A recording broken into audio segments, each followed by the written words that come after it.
Hello there, I'm John Tanner, Global Technology Editor for Telecom Asia.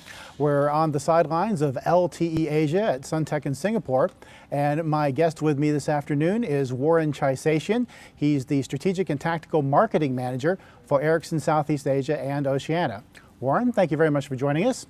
Now, we're here to talk about superior network performance, and back in the days of 2G and 3G, everyone talked about the network because you had competing standards, and now with 4G, some say the network doesn't matter so much because everyone's adopting the same standard, but Ericsson is saying network performance does matter, and it matters as much to end users as it does to operators. Now, why is that?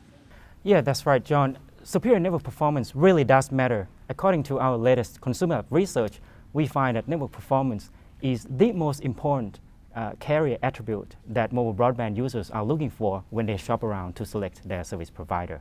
But not only that, network performance has proved to be the most influential factor in driving end user satisfaction and hence loyalty.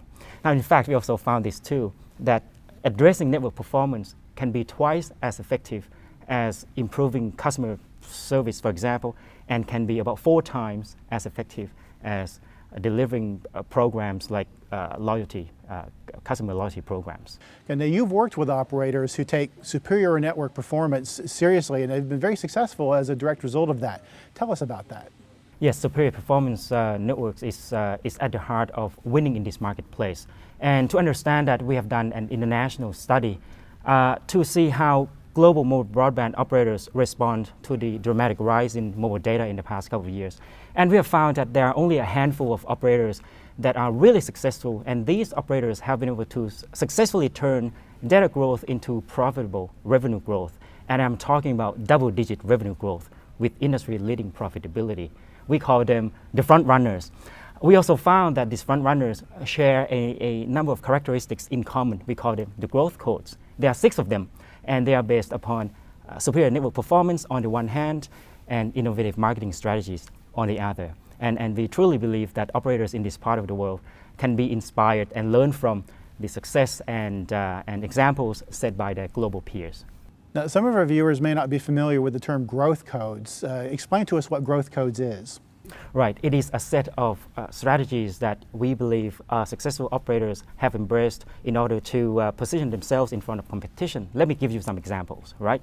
So code number 1 is that operators will have to proactively invest to ensure that their networks can perform very well, and they can create a performance gap that puts them ahead of competition, for example, right? Code number 2 is that they have to understand end users in language that they can understand, for example. In other words, keeping their ear close to the ground in order to fine-tune those performances or KPIs so that users are willing to pay for the superior network performance.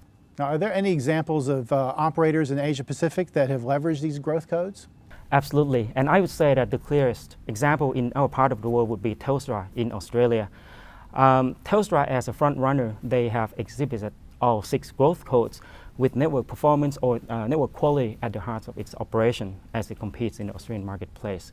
The Next-Gen network, for example, has been widely recognized as the nation's best performing network and also delivering the best user experience. And because of that, Telstra has been able to enjoy industry's leading ARPU, market-leading profitability, but perhaps more importantly, they have been able to grow market share quite significantly in a very crowded and very mature Australian market in the past couple of years. In fact, some financial analysts have been able to recognize that Telstra's proactive investment and gap, in this case creating gap performance, has been able to support Telstra's superior financial results as well. Now, overall, of the growth codes that we're talking about, which ones are the most relevant for Asia Pacific, and which do you think will have the biggest impact?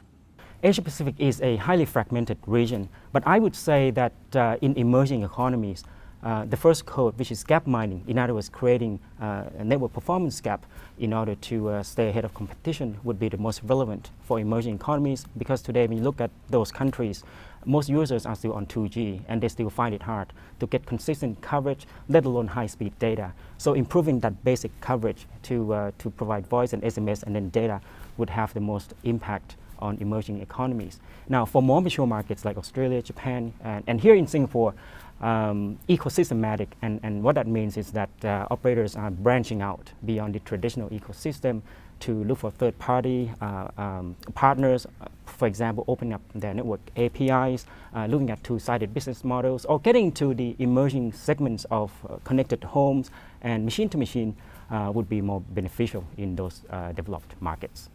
Now, one of the growth codes is called showcasing, which I find very interesting because it's been said that customers don't care about networks. They just care that the network works. But you're saying that operators should let them know about it and they should promote that. How can operators make sure that they strike the right balance, get the right message across without boring the customers with acronyms and technical jargon? Yeah, that's right. End users don't really care about the technologies that are using, right? And what they care about is superior network performance and whether or not, if they want to download something, whether or not that shows up very quickly. That's all they care about. Now, in terms of showcasing, what operators can do is that they can, I've seen some examples, and one of the best ones would be, for example, you can show your coverage map in a highly visible fashion, right? In the US and here in Asia Pacific, I've seen some operators are doing that already. So as an end user, you can go to their website with an interactive map. You can punch in your postcode or suburb, and then it shows what kind of network you can expect, what kind of performance you can expect. And this is a very simple way that operators can demonstrate or can showcase their superior network performance. Well, unfortunately, that's all the time that we have right now. So Warren Chaisatien of Ericsson, thank you very much for joining us. Thanks for your time, John.